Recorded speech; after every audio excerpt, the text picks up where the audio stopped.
Welcome to Strange Truths and Tall Tales, the Product of Newfoundland podcast. This is the place for anyone interested in Newfoundland stories, history, and culture. I'm Robert, your host and guide through the curious, the legendary, and sometimes the downright strange. You might know me from my writing at Product of Newfoundland, or from the short videos I share online where I explore the stories of this island. Here on the podcast, I try to bring those stories to life, from folklore and forgotten truths to the quirky traditions that make us who we are. In this episode, I'm paying homage to an old Christmas tradition by telling a spooky tale. It's not quite a ghost story, but it has a similar flavor. So sit back and relax, unless you're driving. In that case, keep an eye out for moose, as we explore the stories that make Newfoundland what it is, one creepy Christmas tale at a time. You're traveling through the fog, and just ahead is an island of mermaids, miracles, and monsters. Your next stop, Newfoundland.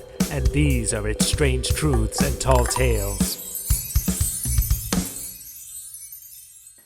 Newfoundland has its fair share of strange Christmas stories, but not too many involve hand-to-hand combat with a supernatural house cat. There's only one I can think of, and it comes from the shores of Bonavista Bay. In this tale, one unlucky soul finds out that not every creature stirring on Christmas Eve comes bearing gifts. Some come looking for a fight. This is that story. This is the story of Paddy Kelly and the Christmas Cat. Meow. In Bonavista Bay, the winter nights are long and cold, and perhaps never more so than at Christmas, when the world grows still and strange things are said to stir. It was on such a night in 1726, Christmas Eve, that Paddy Kelly set out from King's Cove, bound for his home in Keels. It was late. The snow lay deep, his boots crunching steadily as he made his way along the road. He should have been home hours ago, but one drink had turned into two, and two into four. Now he could barely stand straight without leaning on his old ash walking stick. It took all of his focus to keep from drifting off the path. Above him, a near full moon lit the drifts in a pale glow. On either side, dark spruce trees pressed in close, their branches heavy with snow. The air was motionless, sharp, too quiet. Paddy extended his stick and tapped a thick spruce trunk. Snow came cascading down, some of it spilling over his head. Not smart, Paddy, he laughed to himself. That was when he heard it, a faint sound behind him. Not a voice, not the wind, just movement, as if someone or something was following. The thought made no sense. Who else would be on this lonely stretch of road on Christmas Eve? He stopped. Nothing. The woods fell completely silent. He held his breath and waited. Still, nothing. Perhaps it was only the echo of his stick against the tree, or the creak of an ice-laden branch, the long night playing tricks. He started walking again, and the sound returned. Soon it began to resemble footsteps crunching softly in the snow, keeping time with his own. When he moved, they moved. When he stopped, they stopped. He turned and peered down the trail, leaning heavily on his stick. There was nothing behind him but snow and empty road. A fox, maybe, he muttered, or a hare? The mind wanders on nights like this. He went on, and again the footsteps followed. A cold prickling crept up the back of his neck. He glanced behind him once more, and this time he saw it, just for a moment, two sharp points of light low in the trees. Eyes. And unless he was mistaken, they belonged to a cat. They glowed red in the moonlight. He could barely make out the animal's shape, crouched at the edge of the woods. Its tail flicked once before it slipped back into shadow. A stray, he whispered. But spotting it brought no comfort. There was something in the way it had watched him, something in those eyes that set his nerves on edge. He quickened his pace. Still, he could hear it moving through the frozen goody at the base of the trees. It seemed closer now, heavier, its steps crunching louder as if it were sinking deeper into the snow. It sounded, disturbingly, like it was walking on 2 feet. Paddy broke into a run, boots slipping as he pushed through the drifts, but the cat kept pace. He glanced over his shoulder. It bounded between the tree trunks, then burst into a clearing. In the moonlight, he saw it. What once looked like a stray house cat was now far larger, too big for any pet, too big even for a lynx. Its fur was coal black from nose to tail, save for a snow-white patch on its chest. Its eyes burned red. It couldn't be. He was tired, that was all, and drunk, too many Christmas Eve sociables, too many tips of the jug. This was no cat, just a rum-soaked trick of the night. It had to be. He fixed his eyes on the road ahead and pressed on, though unease gnawed at him. Old stories stirred in his memory, tales of things that followed travelers through the winter woods. His heart hammered in his chest. Near St. Croix, the road forked and curved. The footsteps behind him fell silent. He turned. Nothing. No movement. No eyes.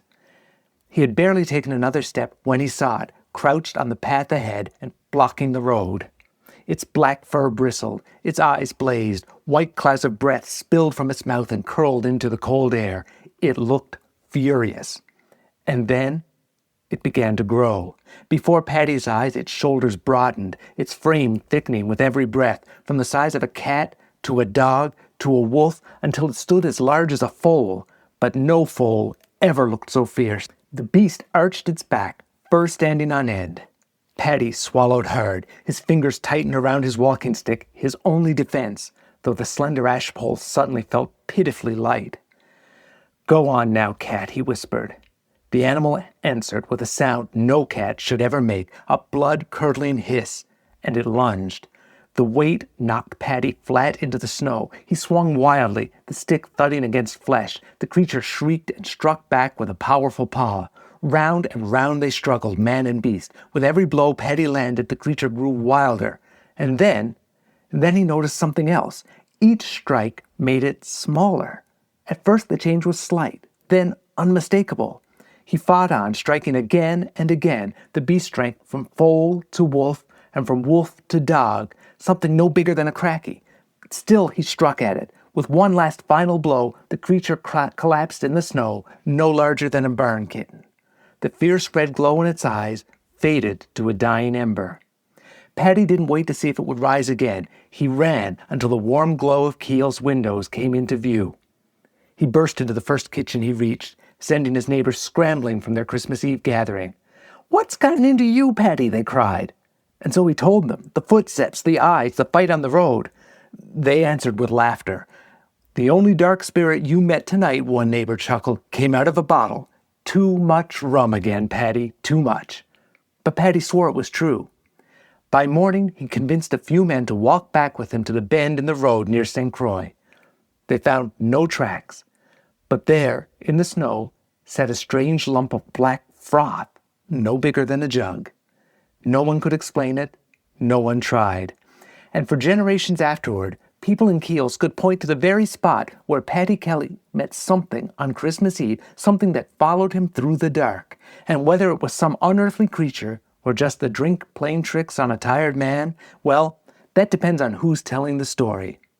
Either way, folks agreed. If you're walking on the shores of Bonavista Bay on a winter night, it's best to carry a good stick and mind the spirits, bottled or otherwise.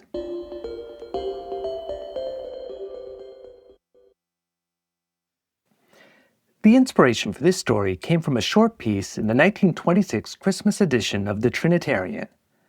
I figured after 99 years, the cat deserved to live out another one of its 9 lives. I thought Paddy Kelly might have grown up hearing some old Scottish and Irish cat lore too, so I worked some of that into his imaginings. You know what, I've been to King's Cove and Keels many times, but I didn't know where St. Croix was. I don't even know if I'm saying it right.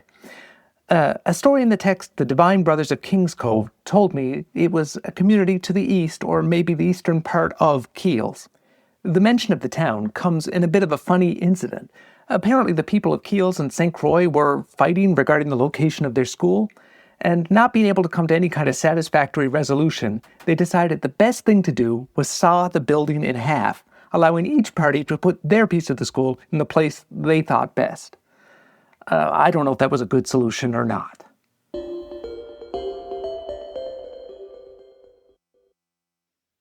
And that's it for this episode.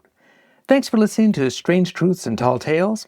If you like this sort of creepy Christmas story, you can find more holiday history, folklore, and seasonal tales on the Product of Newfoundland blog and in past seasons of the podcast. If you'd like more of this, follow the show. There are plenty of tangly, timeless, and totally true-ish Newfoundland stories still to come. I'll see you again soon.